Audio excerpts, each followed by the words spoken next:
tout le monde, je suis ravie de vous retrouver pour ce thème bien vieillir avec l'aide de la naturopathie et de la phytothérapie.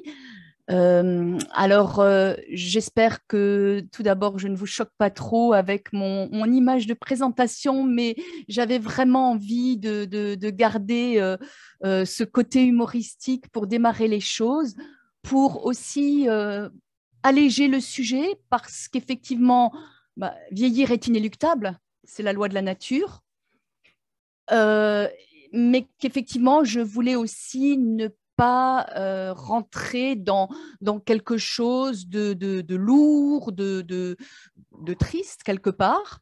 Voilà, et de garder ce petit clin d'œil, cette petite flamme au fond des yeux qui permet de garder le côté humoristique et de se dire qu'effectivement, on va essayer de mettre toutes les chances de notre côté. Donc, vieillir est inéluctable, c'est la loi de la nature. Et si on y réfléchit, c'est vrai que ça peut aussi être une chance que certains n'ont pas eue, ceux qui sont partis trop tôt. Alors, bien vieillir, voilà la problématique. On se couche un soir, on a 30 ans, et puis on se réveille le lendemain à 60. Que s'est-il passé entre-temps? On a vécu plus ou moins bien, et voilà que l'on constate qu'il y a des cheveux blancs, que des petites taches brunes sont apparues sur la peau, accompagnées de rides, on entend un peu moins bien, on se fatigue plus vite, bref, le corps et l'esprit sont moins performants et on n'a rien vu venir. Est-ce que c'est trop tard? Non, non, non, ce n'est pas trop tard. Il est toujours temps d'agir et de mettre en place de nouvelles stratégies pour retrouver la santé, la garder, voire même l'optimiser, avec l'aide bien sûr d'un thérapeute dans une vision holistique globale de mieux-être. L'adage populaire dit « on a l'âge de ses artères ». Mais quel est le véritable âge de nos artères? Alors, il peut être intéressant d'établir un bilan anti-âge qui est tout simplement un état des lieux qui va déterminer notre forme en relation avec notre âge. Alors, soit cet état est conforme à notre âge, soit il est meilleur que la moyenne, et c'est ce qu'on se souhaite tous, soit malheureusement, il signe un vieillissement trop rapide. Dans tous les cas, ce bilan va permettre une prise en charge, une véritable démarche anti-âge, en plus de s'intéresser aux pathologies présentes, car la dégradation de la santé par l'expression de pathologies diverses et variées n'est malheureusement pas l'apanage de l'âge. De nos jours, ces pathologies s'expriment de plus en plus tôt en lien avec la dégradation de notre hygiène de vie. C'est pourquoi aujourd'hui, nous nous intéresserons non pas à ces pathologies que nous ne ferons qu'évoquer, puisqu'elles ont déjà fait l'objet de webinaires Soria, que vous pouvez voir en replay, ou feront l'objet de webinaires Soria pour certains sujets, et où vous trouverez toutes les réponses naturaux et phyto. L'accent va plutôt être mis sur des troubles vraiment liés à l'âge, tels que les dégradations visibles au niveau de la peau, de la musculature, de la posture, les baisses de production hormonale, les résultats liés à des années d'oxydation, d'inflammation chronique et de dysbiose à bas bruit.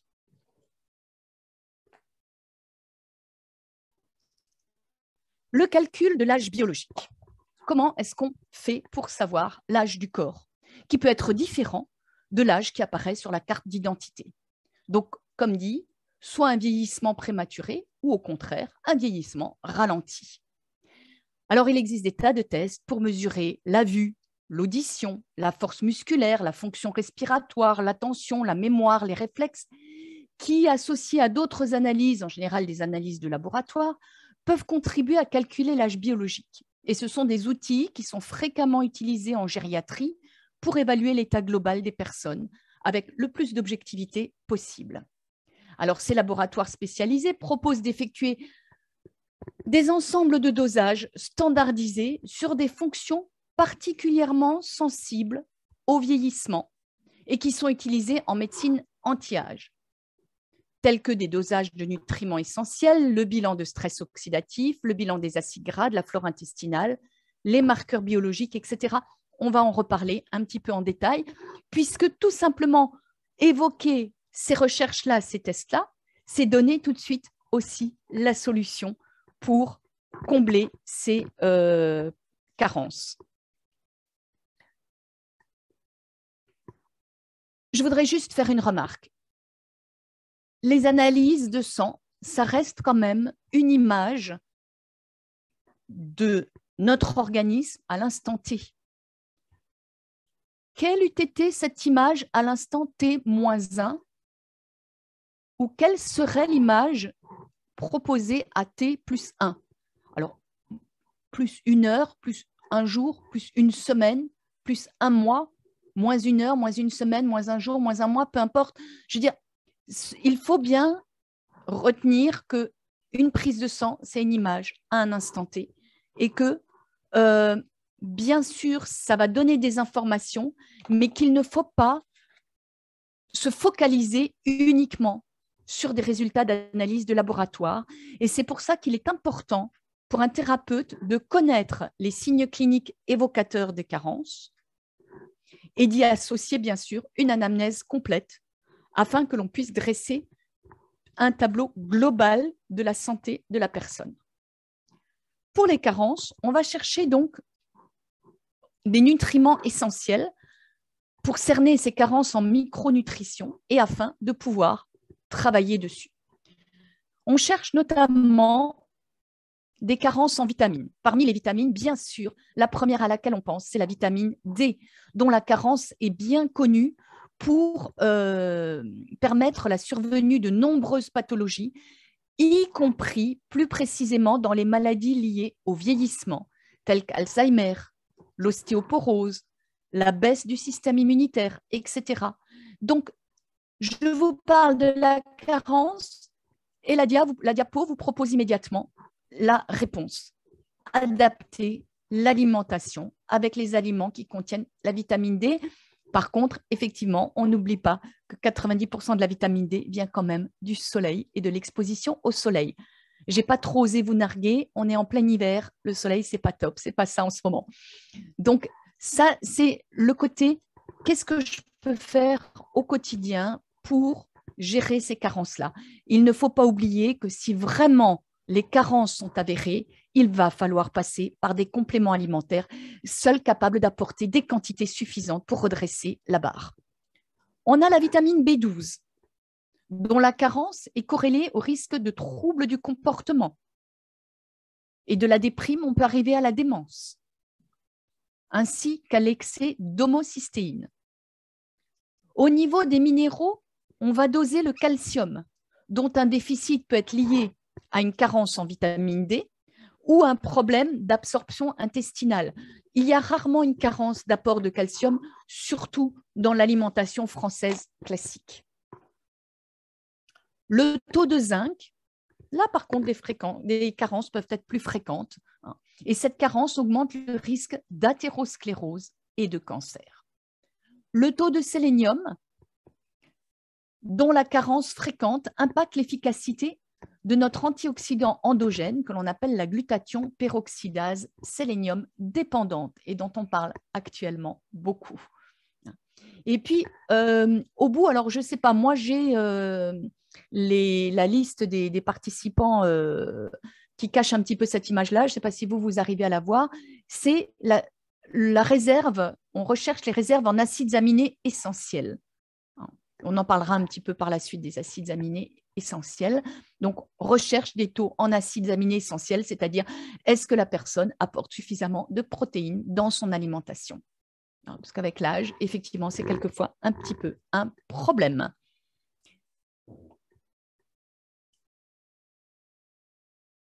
On recherche également un bilan lipidique, un dosage des acides gras, et notamment le dosage des oméga-3, des acides gras essentiels oméga-3, dont la carence est fréquente et implique l'augmentation des maladies rhumatismales, allergiques, nerveuses, inflammatoires, cardiovasculaires, y compris l'augmentation des cancers, etc. Et puis, on va rechercher, à l'inverse, les acides toxiques pour notre santé. Les acides gras trans, ce sont ces acides gras qui ont été transformés par l'industrie agroalimentaire, et les acides gras saturés que l'on va trouver dans la viande, la charcuterie, les laitages, qui ne sont pas nocifs en tant que tels, qui sont nocifs quand ils sont en quantité trop importante. On a toujours une question rapport quantité-qualité. Donc, l'excès de ces acides gras saturés et trans joue un rôle dans les maladies cardiovasculaires et ou inflammatoires. On va également proposer un bilan de stress oxydatif. Le processus de vieillissement est lié à l'oxydation des tissus. Et vous connaissez certainement cette fameuse phrase qui dit « L'oxygène nous est indispensable pour vivre, mais malheureusement, il nous tue un peu plus chaque jour. » Et donc, cette oxydation va générer des radicaux libres qui vont donc surconsommer nos défenses antioxydantes, et notamment après 50 ans, les défenses antioxydantes chutent.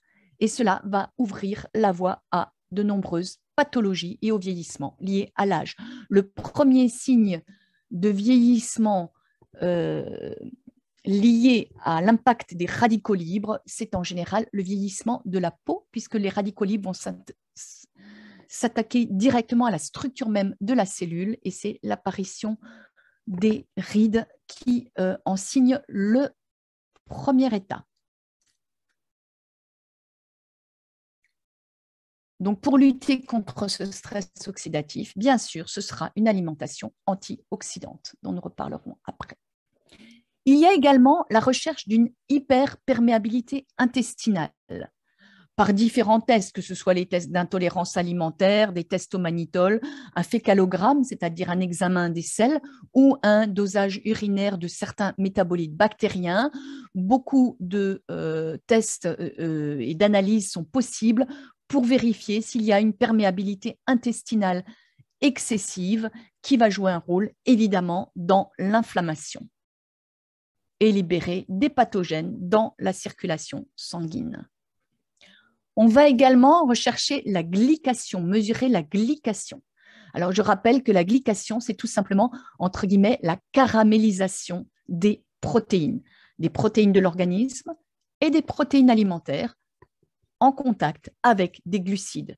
Il vaudrait mieux écrire glucides que sucre, puisque théoriquement, le terme sucre est réservé à la molécule de saccharose. Mais bon, voilà, par abus de langage, on dit souvent sucre au lieu de glucides. Et donc, avec la formation de protéines glyquées, c'est ce qu'on appelle actuellement les AGE, acronyme qui veut dire Age Glycation End Product, donc les produits de fin de glycation, qui en fait sont des toxiques et qui vont entraîner des pathologies et le vieillissement de l'organisme, tout comme l'oxydation évoquée précédemment. On peut chercher également, donc c'est ce qu'on appelle aussi la fameuse réaction de Maillard, je me suis permis de vous la mettre en rappel, la fameuse réaction de Maillard avec les produits de glycation avancés, ce qu'on appelle les AGE, qui vont entraîner donc de l'inflammation, du stress oxydatif. On va chercher bien sûr l'hémoglobine à jeun, mais encore mieux, puisque l'hémoglobine à jeun est très variable d'un jour à l'autre, on va plutôt chercher l'hémoglobine glyquée. Je vous renvoie au webinaire sur le diabète, on avait beaucoup développé tout ça. On ne va pas insister là-dessus pour vérifier un petit peu l'état général de glycation des tissus. On peut également proposer de vérifier les marqueurs de l'inflammation, et parmi lesquels la fameuse CRP, qui est la protéine C-réactive, dont un niveau bas est synonyme de longévité. On peut proposer des dosages hormonaux, parmi lesquels, bien sûr, la testostérone, la fameuse DHEA, hormone qui diminue avec l'âge, mais également la mélatonine. Et je voudrais m'arrêter 2 secondes sur la mélatonine, qui est connue pour être l'hormone du sommeil. Jusqu'à présent, on lui confiait uniquement ou surtout ce rôle-là en premier, mais à l'heure actuelle, elle est reconnue comme permettant de prévenir une dégénérescence cellulaire précoce. Un médecin, Christophe de Jaeger, dit « De toutes les hormones, la mélatonine détient le plus fort pouvoir anti-vieillissement et est une alliée dans la lutte pour une longévité en bonne santé. Voilà, alors on savait toujours que le sommeil était important, on a toujours su que le sommeil était important, que bien dormir participait à la santé, hein, puisque pendant la nuit, le corps se régénère, il y a multiplication cellulaire, division, multiplication cellulaire, le corps se régénère, mais le corps élimine également ses toxines.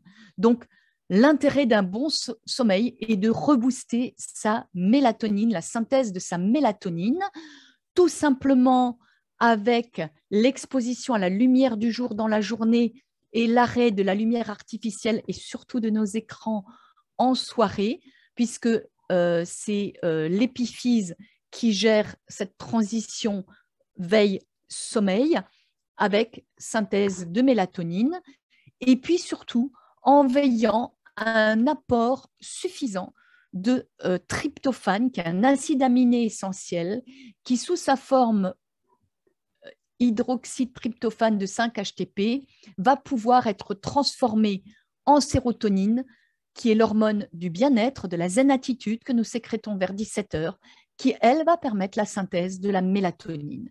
Voilà, donc petit rappel, pensez au tryptophane qui va permettre de sécréter de la sérotonine et de la mélatonine, en sachant tout simplement que 95% de notre sérotonine est sécrétée par les bactéries du microbiote pour passer directement dans la circulation générale et arriver au niveau du cerveau. Ce qui veut dire qu'il est important aussi d'avoir un microbiote en bon état. Et ça, c'est l'alimentation qui le gère. Et évidemment aussi le stress qui a un rôle important, un impact sur notre microbiote et notre muqueuse intestinale. Donc, en conclusion, je pourrais dire que toutes ces analyses qui ont un coût non négligeable, qui la plupart du temps évidemment ne sont pas remboursées, qui ont un coût non négligeable, ne sont pas forcément non plus toujours fiables et pas forcément non plus indispensables. Il faut éviter la psychose des examens et des dépistages à outrance. Il est important d'établir une anamnèse complète, tant au niveau de l'alimentation que du sommeil, que du niveau de stress, que des capacités physiques, des symptômes, des pathologies, du mode de vie pour gérer l'exposition radicaux-libres, d'avoir un tableau clinique complet pour pouvoir faire cette fameuse vision globale et adapter les conseils. Alors, nous allons voir maintenant, donc, comme dit, les pathologies liées plus expressément à l'avancée en âge.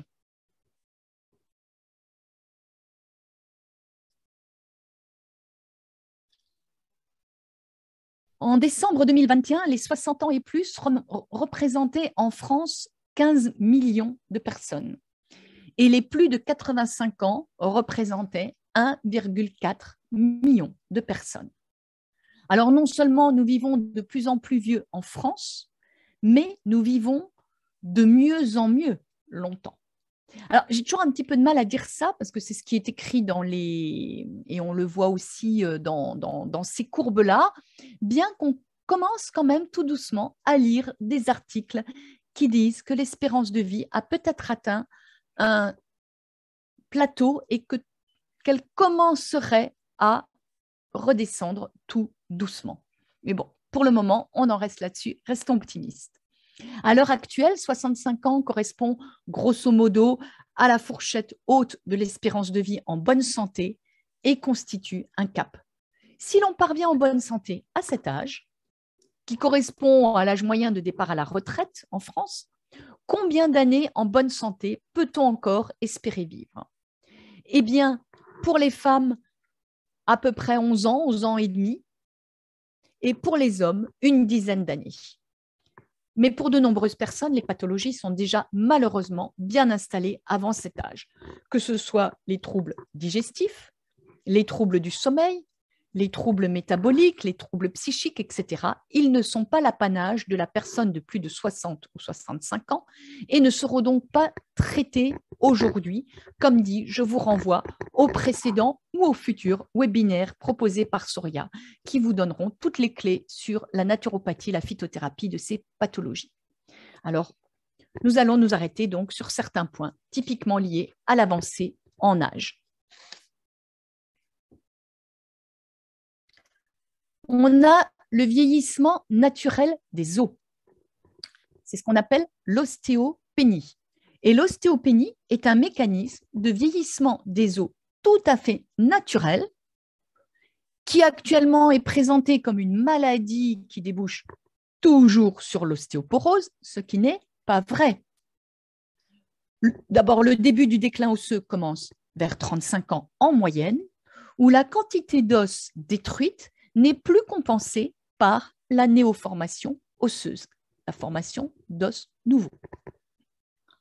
Le capital osseux diminue doucement d'environ 5% par tranche de 10 ans.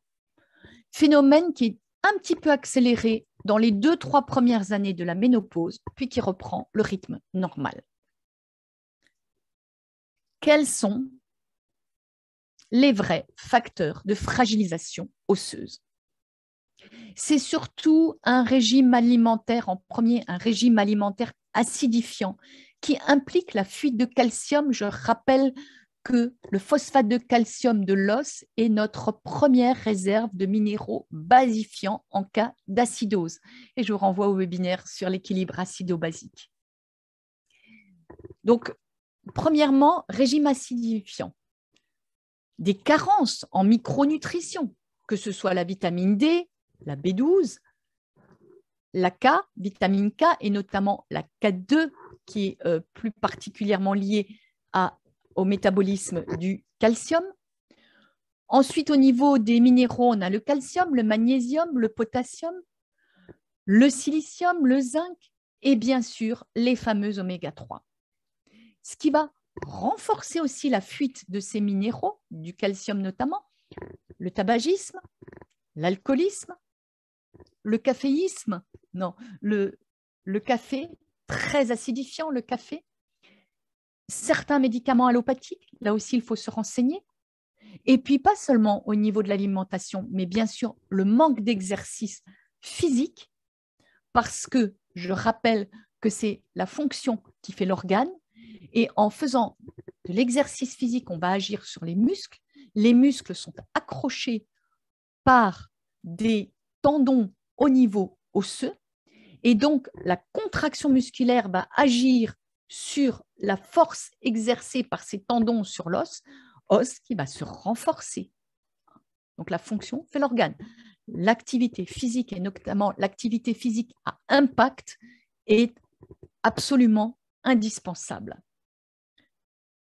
Et donc, quand on a énuméré tous ces facteurs, on retrouve l'alimentation de type méditerranéenne en conseil, l'exercice physique et bien sûr l'apport de compléments alimentaires si nécessaire, le temps de changer d'alimentation ou pour des personnes qui n'auraient pas assez d'appétit ou des difficultés à changer d'alimentation, des compléments alimentaires afin de les soutenir dans cette démarche-là. On a ensuite la sarcopénie qui est la fonte musculaire.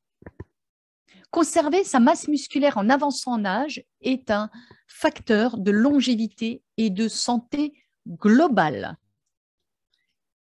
Alors, il est important d'entretenir sa masse musculaire au plus tôt afin d'en limiter la fonte. C'est pareil, c'est la fonction qui fait l'organe. Mais il n'est jamais trop tard pour s'y mettre et prévenir ainsi la perte musculaire qui va engendrer des difficultés de déplacement, l'augmentation du risque de chute, voire la perte progressive d'autonomie. Mais la fonte musculaire est également corrélée à une altération des grandes fonctions vitales, une fragilité, une augmentation des risques infectieux, un retard de cicatrisation, bref, dans l'ensemble, une baisse de qualité de vie, une perte de qualité de vie, avec le risque d'entrer dans la dépendance et d'augmenter la mortalité à court terme. Vous voyez que le muscle ne sert pas juste au niveau physique. Les cellules musculaires ont des rôles dans toutes ont un impact au niveau global du corps. Et bien là aussi, des simples conseils d'hygiène de vie vont permettre de soutenir d'éviter ou de limiter cette fonte musculaire. L'alimentation, tout d'abord, comme toujours, avec l'apport suffisant de protéines. Alors, pas d'alimentation industrielle ultra transformée, qui est riche en calories, mais pauvre en nutriments. Et quand je dis un apport suffisant de protéines, je fais tout de suite une petite parenthèse. Non, il n'y a pas que les produits d'origine animale, les protéines d'origine animale qui sont des protéines intéressantes pour lutter contre la fonte musculaire. Des protéines, il y en a partout, y compris dans les végétaux. Donc, on n'est pas obligé, surtout qu'avec l'âge, on a moins envie de manger de protéines d'origine animale. Les personnes âgées ont souvent un dégoût de la viande, ont des difficultés à mastiquer correctement la viande pour des problèmes très souvent dentaires, des problèmes de prothèse dentaire ou d'absence de dents.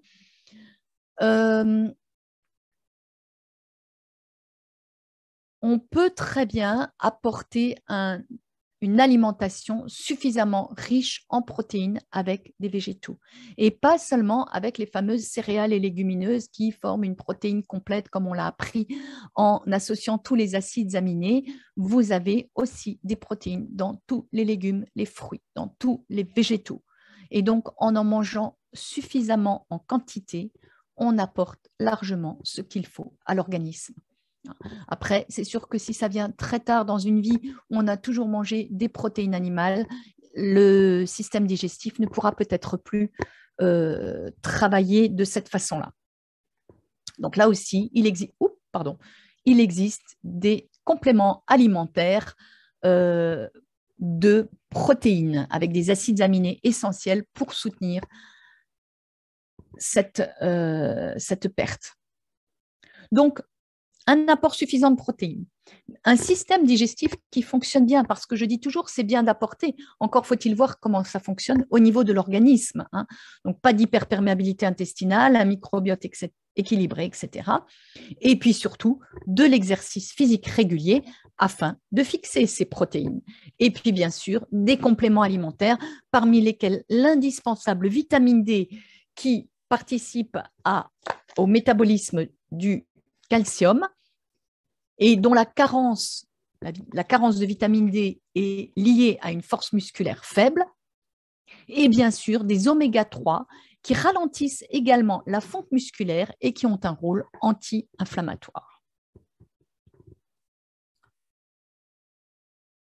On a ensuite le relâchement de la peau, les rides. Je vous le disais, c'est un des premiers signes de l'action des radicaux libres, donc premier signe du vieillissement, c'est la diminution de la synthèse de collagène et d'élastine, c'est l'action des radicaux libres en grande quantité, ainsi que l'action donc de la glycation. Les protéines de la peau, le collagène, va se figer, va se caraméliser et donc créer ces fameuses rides. Là aussi, les conseils d'hygiène de vie sont apportés en pensant à renforcer notamment les apports en vitamine C et vitamine E, à limiter l'exposition aux radicaux libres en excès, et je pense notamment à l'excès de soleil qui va agir sur la peau, mais aussi le manque de sommeil, le stress, le tabac, l'alcool, les métaux lourds, les médicaments, les toxiques divers. Toutes ces choses qui vont impacter notre peau. Mais une petite remarque, j'avais envie de vous faire une petite remarque parce que je ne sais pas si vous avez remarqué ces derniers temps, c'est quelque chose qui est très à la mode. On vous parle beaucoup de yoga facial. C'est connu depuis très longtemps, mais je trouve qu'en ce moment, ça revient un petit peu à la mode. On en entend beaucoup plus parler. Et donc, c'est ce qu'on appelle la mécanobiologie. Le principe, c'est d'exercer une force mécanique sur une cellule pour façonner son destin. Et par des pressions mécaniques, on active le renouvellement des cellules, notamment de la peau. L'épiderme répond aux tensions en se régénérant, d'où l'impact des massages faciaux ou de la gymnastique faciale, yoga facial. Voilà, je voulais quand même juste en parler.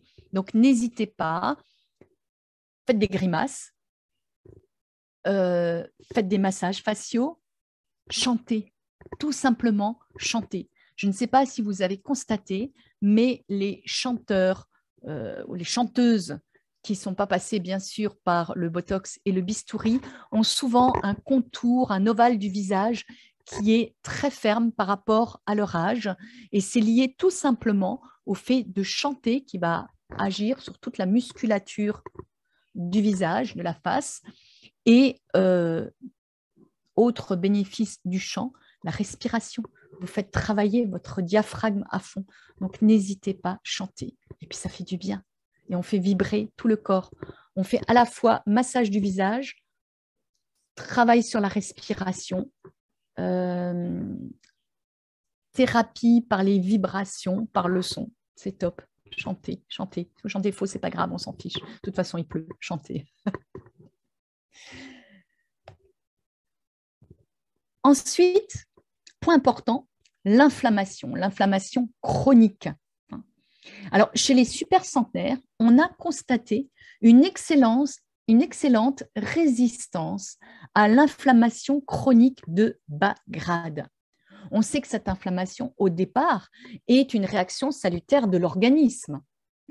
Elle est déclenchée par notre système immunitaire contre un agresseur, interne ou externe, permettant d'éliminer cet agresseur et de réparer les tissus lésés.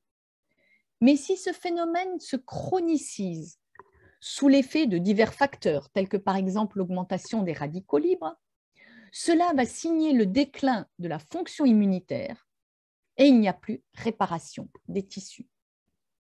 L'élément déclencheur de ce processus, c'est alors les cellules sénescentes qui diffusent des molécules pro-inflammatoires, ainsi que les adipocytes qui vont également participer à ce phénomène d'inflammation. Et très souvent avec l'âge, il y a une prise de poids et notamment c'est la graisse au niveau de la ceinture abdominale qui est en cause, avec bien sûr participation d'une hyperperméabilité intestinale qui va augmenter cette inflammation, faciliter cette inflammation, hyperperméabilité intestinale liée à notre mode de vie. Elle est liée à la fois aux toxiques que nous mangeons, que ce soit tous les conservateurs, les exhaustifs, les exhausteurs de goût, les pesticides, etc.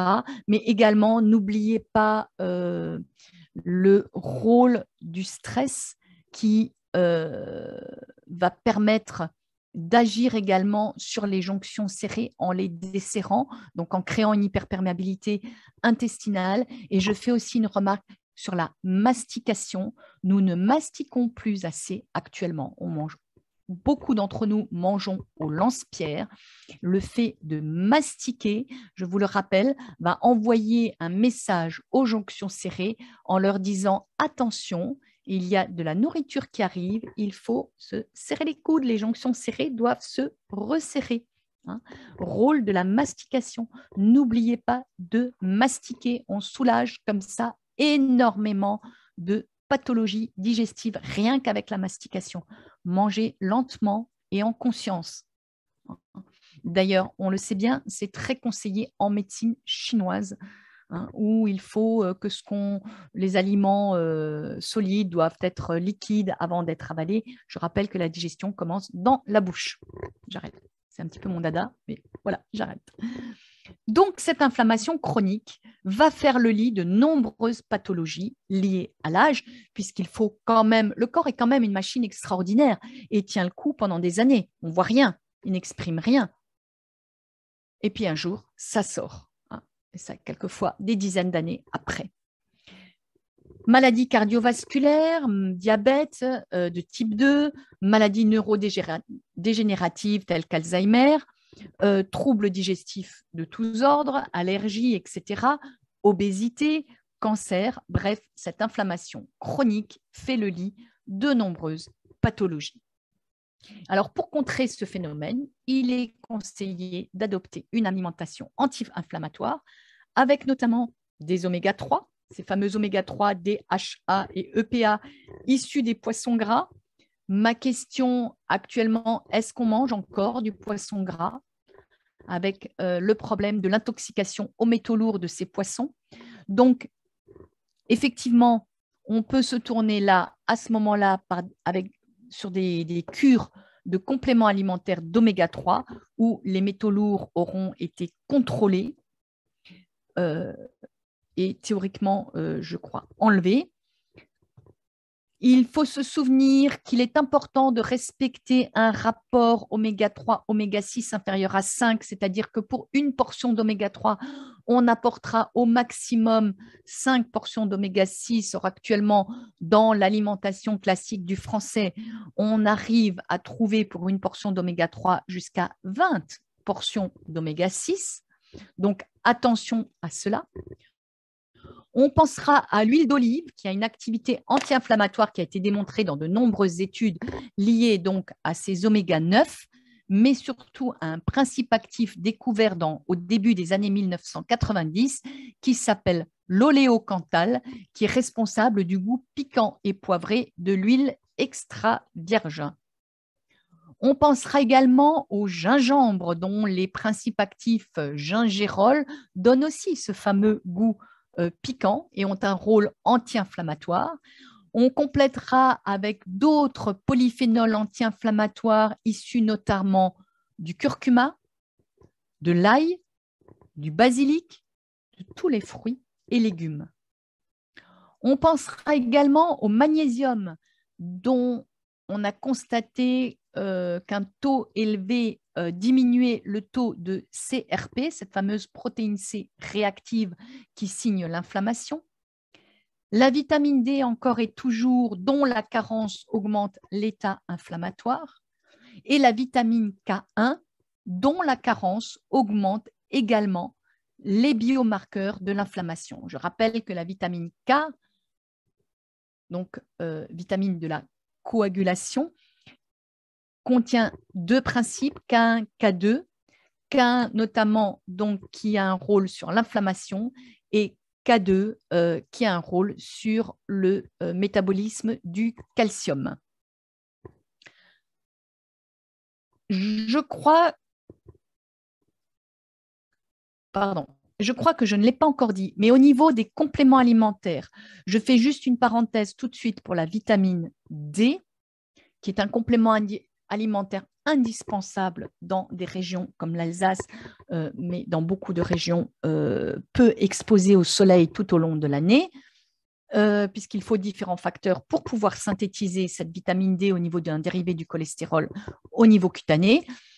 Je rappelle juste que pour pouvoir se supplémenter correctement en vitamine D, il est important de connaître son taux de départ de vitamine D3 mesuré par une analyse sanguine qui va permettre d'ajuster le dosage du complément alimentaire. On ne dose pas comme ça à l'aveugle. Parmi les compléments alimentaires proposés donc en antioxydants, on aura le coenzyme Q10, qui est un puissant antioxydant synthétisé par notre organisme, et dont évidemment la production diminue après 50 ans. On pensera au silicium pour notamment garder une peau souple, prévenir la cataracte et la DMLA, la dégénérescence maculaire liée à l'âge.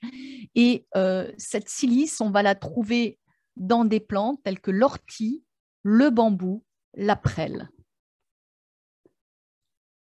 Et puis, bien sûr, on ne peut pas passer à côté de la dégénérescence du cerveau, des maladies neurodégénératives qui sont au nombre de 3 principales. On parle surtout d'Alzheimer, Parkinson et dégénérescence des corps de Lévy, dont il existe souvent des signes avant-coureurs des années auparavant. Et notamment pour Parkinson, des constipations des années auparavant. N'oubliez pas qu'il y a un lien cerveau-intestin, intestin-cerveau. Tout est lié. On a retrouvé des neurones au niveau de la muqueuse intestinale. Le cerveau, le ventre, tout est lié. Le ventre, notre deuxième cerveau, comme je dis toujours en plaisantant, peut-être pour certains, c'est le premier. Mais tout ça pour dire qu'effectivement, il existe des signes avant-coureurs très souvent non notés. Pour garder un cerveau en bon état, donc on va commencer par garder une muqueuse intestinale et un microbiote en bon état, comme toujours, et le plus tôt possible dans la vie, mais aussi garder un cerveau en éveil, le stimuler. Là aussi, la fonction fait l'organe. C'est par la stimulation que vous allez créer de nouvelles connexions, et non seulement créer de nouvelles connexions, mais contrairement à ce que l'on croyait pendant des années en disant on a un nombre de neurones fixes qui ne se renouvellent pas, eh bien, on a constaté que nous pouvons créer de nouveaux neurones à tout âge. Donc, effectivement, par la stimulation, donc toutes les activités intellectuelles, mais aussi le lien social, vont permettre de former de nouvelles connexions, de nouveaux neurones. Bien sûr, ce vieillissement du cerveau va être accéléré par de l'hypertension artérielle, un diabète de type 2, une hypercholestérolémie, de l'alcool en excès. Donc, on aura de nouveau, comme toujours, le rôle de l'alimentation, en s'orientant vers une alimentation de type méditerranéenne, et puis bien sûr, le rôle de l'activité physique qui va permettre, par une fluidification sanguine, une circulation sanguine fluide, d'apporter au niveau des cellules du cerveau les nutriments et l'oxygène dont elles ont besoin pour bien travailler. Les troubles du sommeil et de la fatigue si fréquents avec l'âge. Chez les plus de 60 ans, une personne sur deux, voire plus, a des difficultés d'endormissement et une mauvaise qualité de sommeil. Perturbations qui vont entraîner une activation des processus inflammatoires dans notre organisme et facilitent l'apparition des maladies neurodégénératives qui, à leur tour, vont altérer le sommeil et entraîner des problèmes de fatigue. Bref, on rentre dans des cercles vicieux. Donc, effectivement, là aussi, je vous renvoie au webinaire sur le sommeil. Les plantes sont là pour nous aider. La phytothérapie est extraordinaire pour nous aider dans tous les troubles du sommeil. Et bien sûr, le protocole du coucher qui est à respecter, reprendre de bonnes habitudes pour le protocole du coucher. En conclusion, je ne peux bien sûr pas passer sous silence ces fameuses zones bleues qui sont des havres de centenaires, zones où l'on recense un taux record de nonagénaires et de centenaires en excellente santé. Alors, vous les voyez sur le diaporama, on a le Costa Rica, on a un endroit en Californie, en Italie, en Grèce, au Japon, le fameux archipel d'Okinawa et des régions en Corée du Sud. La chance d'atteindre l'âge de 100 ans dans ces zones bleues est jusqu'à 10 fois supérieure à l'Amérique du Nord et à l'Europe, à la chance que l'on peut avoir en Amérique du Nord ou en Europe. Eh bien, dans toutes ces zones, on note des similitudes dans leur mode de vie, que ce soit au niveau de l'alimentation, où on trouve une alimentation naturelle non transformée. Ils se nourrissent des produits de leur potager, de leur jardin, de leur environnement, de la nature qui les entoure. Beaucoup de fruits, beaucoup de légumes, peu de viande, un petit peu de poisson quand c'est au bord de mer ou en bord de rivière. Mais surtout, la sobriété, la fameuse sobriété alimentaire. Manger peu, manger en conscience, mastication, pas de stress au moment du repas. Voire aussi des périodes de jeûne qui sont dans ces régions-là très souvent des jeûnes imposés par des pratiques religieuses. Mais effectivement, comme le dit le docteur Jason Fung, manger moins est la clé de la longévité. Est-ce que ce ne serait pas l'occasion de se poser la question de la pertinence du jeûne intermittent? Donc, l'alimentation, la sobriété, l'activité physique qui est maintenue à tout âge, puisqu'il faut beaucoup marcher dans ces contrées-là. On entretient son jardin, hein, pas besoin d'aller dans une salle de sport. On entretient son jardin, on marche beaucoup, on se déplace. Le lien social qui amène l'optimisme et la sérénité. Et puis aussi, il faut le reconnaître, pour pas mal de ces zones, une protection par rapport à une certaine pollution environnementale, avec bien sûr des particularités dans chaque région. On retrouve là donc les conseils du trépied de la naturopathie, l'alimentation à base de fruits, de légumes, le reste en déco, la gestion des émotions avec le lien social, hein, l'absence de stress, ou du moins le moins de stress possible, parce qu'absence c'est peut-être un peu compliqué dans nos sociétés, mais le moins possible.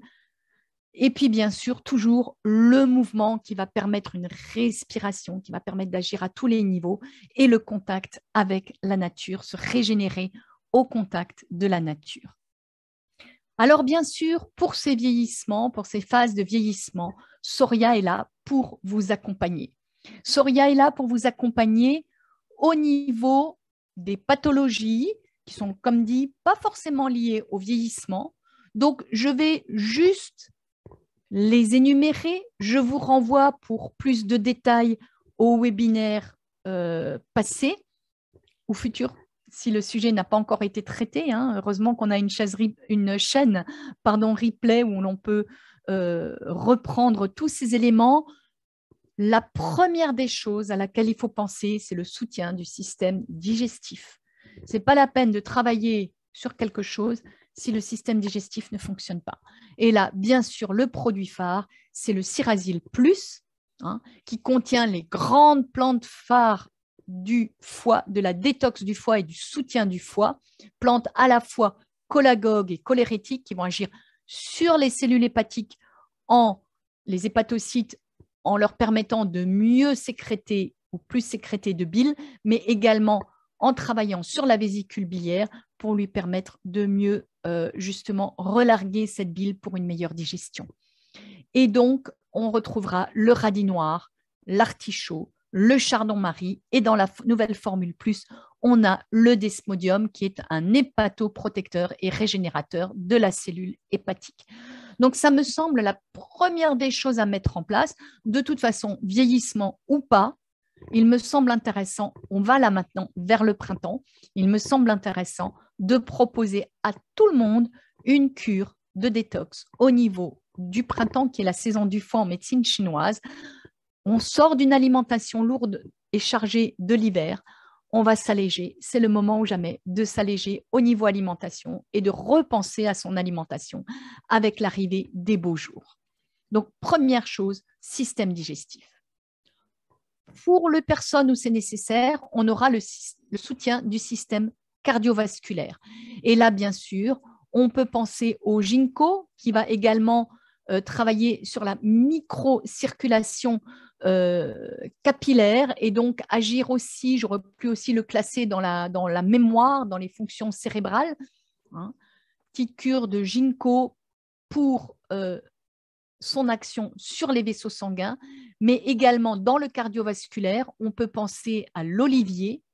On parlait de l'huile d'olive en alimentation. On peut penser à l'extrait fluide d'olivier qui va agir sur la tension artérielle, mais également sur la glycémie et sur le cholestérol. Donc, on a un produit qui agit à plusieurs niveaux sur ce qu'on appelle le syndrome métabolique et qui vient renforcer, quand c'est nécessaire, l'alimentation.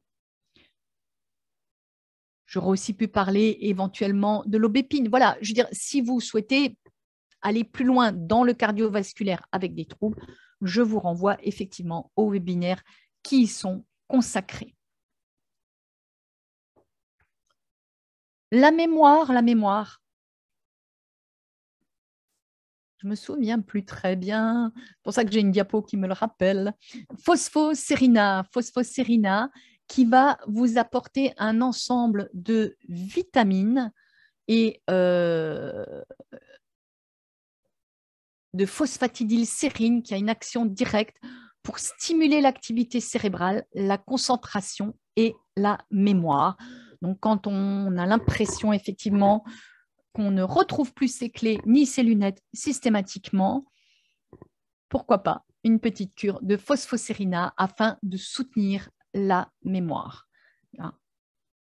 Ça peut être, on peut faire un entretien un petit peu plus sur le long terme si nécessaire. Et puis, bien sûr, c'est pareil, comme c'est la fonction qui fait l'organe, c'est bien d'accompagner le phosphocérina avec une activité intellectuelle. Ça peut être des mots croisés, ça peut être regarder des webinaires et prendre des notes. Voilà, plein de choses pour faire travailler son cerveau. On a le soutien du sommeil. où on a sélectionné le sédanaire, où l'on va retrouver les plantes phares du sommeil, c'est-à-dire passiflore, valériane, escholzia ou pavot de Californie, mais également l'aubépine et la lavande. Donc, on a vraiment une synergie de plantes qui vont pouvoir travailler sur les insomnies, les difficultés d'endormissement. Et comme on a l'aubépine, on va travailler également sur le stress, la nervosité. Voilà, on a vraiment un combo de plantes qui va travailler en synergie pour pouvoir récupérer un sommeil indispensable à notre santé. Pour le côté déprime, parce que vieillir, contrairement à l'image que je mettais un petit peu en provocation au début de ce webinaire, pour beaucoup de personnes, et je l'ai constaté dans mes consultations, est synonyme de déprime parce qu'on est dans une société où le jeunisme est mis en avant. Que ce soit au niveau physique, dans les journaux, etc. Le jeunisme est toujours mis en avant et vieillir est presque indécent. Et on a l'impression que l'âge vous met de côté. D'ailleurs, dans les entreprises, vous êtes qualifié de senior à partir de 45 ans, alors que c'est le moment où on est en pleine force de l'âge, où on a à la fois l'énergie et l'expérience. Donc, voilà. Mais c'est la vision de notre société occidentale moderne, alors que je rappelle que dans les peuples premiers, prendre de l'âge est un privilège et qu'on est représentatif à ce moment-là de la sagesse, de la mémoire justement, de la civilisation, etc. Bon, allez, on en revient donc. Beaucoup de personnes vieillissent avec angoisse. Je l'ai souvent entendu.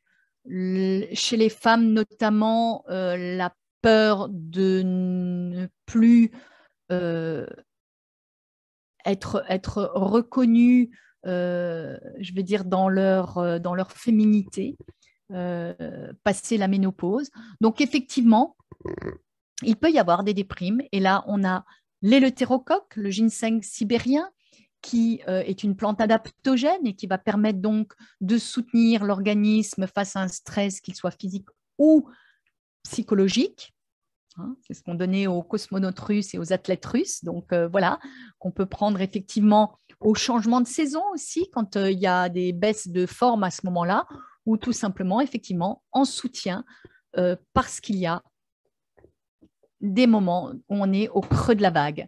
Et puis, pareil, un composor, c'est-à-dire un mélange de plantes où vous retrouvez l'éleutérocoque, mais on va trouver aussi la rhodiole, cette fameuse plante adaptogène qui donnait la force et l'endurance des Vikings. On retrouve effectivement l'avoine, la mélisse, le tilleul, la sauge, qui sont toutes des plantes qui vont travailler en synergie pour à la fois calmer le côté stress, tristesse, déprime, et en même temps stimuler et soutenir l'organisme.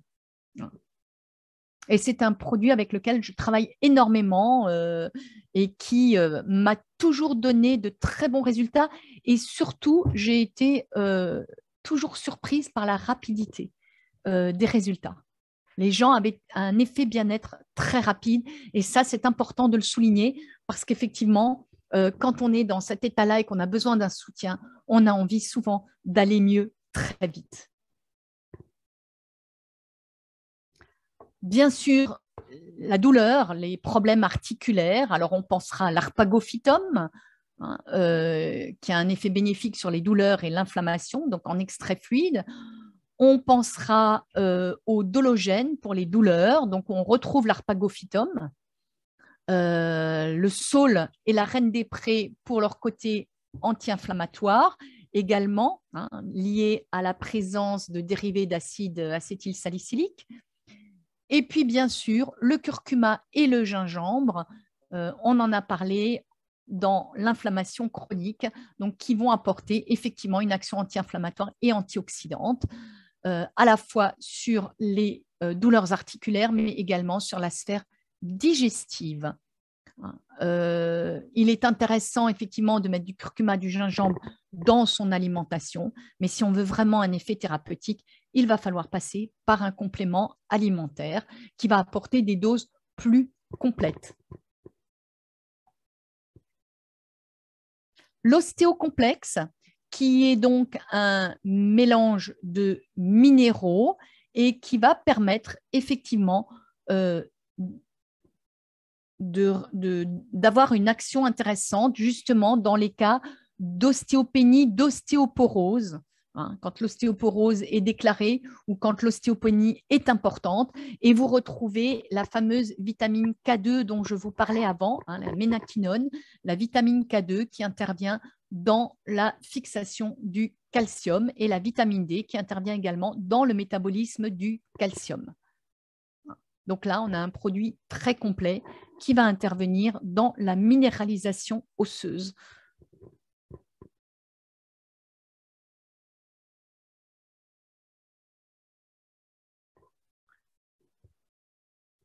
Les incontournables. Et là, donc tout ce que j'ai évoqué avant, ce sont pas forcément, comme dit, des pathologies liées à l'âge.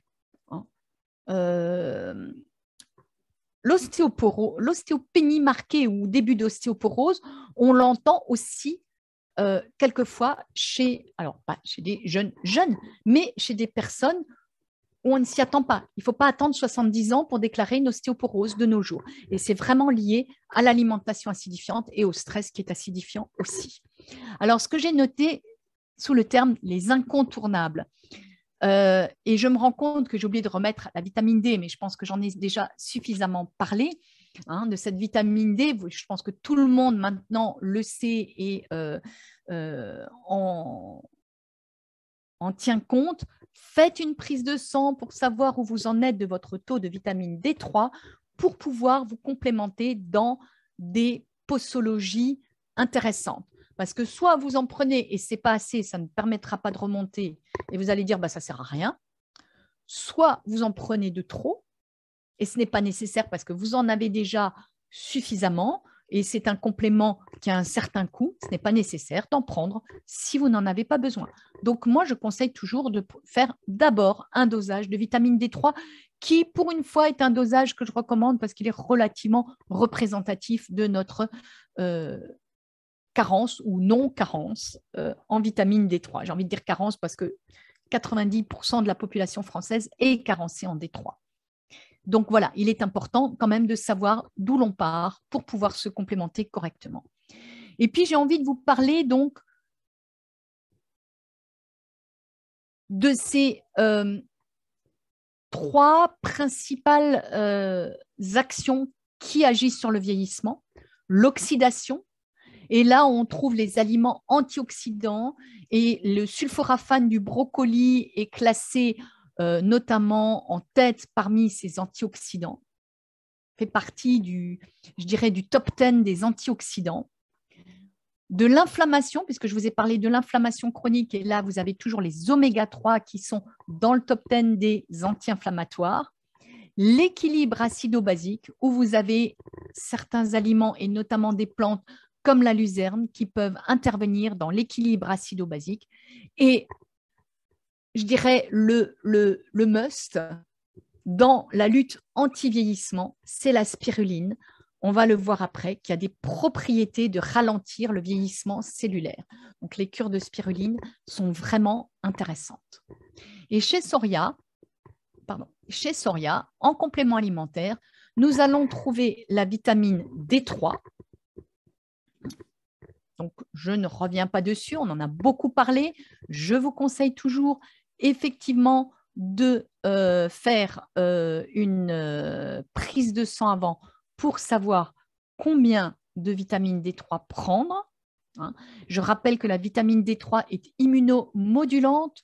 Je rappelle que la vitamine D3 est considérée actuellement comme une hormone quand elle a été transformée suite à son passage rénal et qu'elle est considérée à ce moment-là comme une hormone et que nous avons des récepteurs à cette hormone dans tout le corps, ce qui explique l'impact d'une carence en vitamine D3 tous les niveaux de notre organisme, que ce soit tant au niveau physique qu'au niveau psychologique.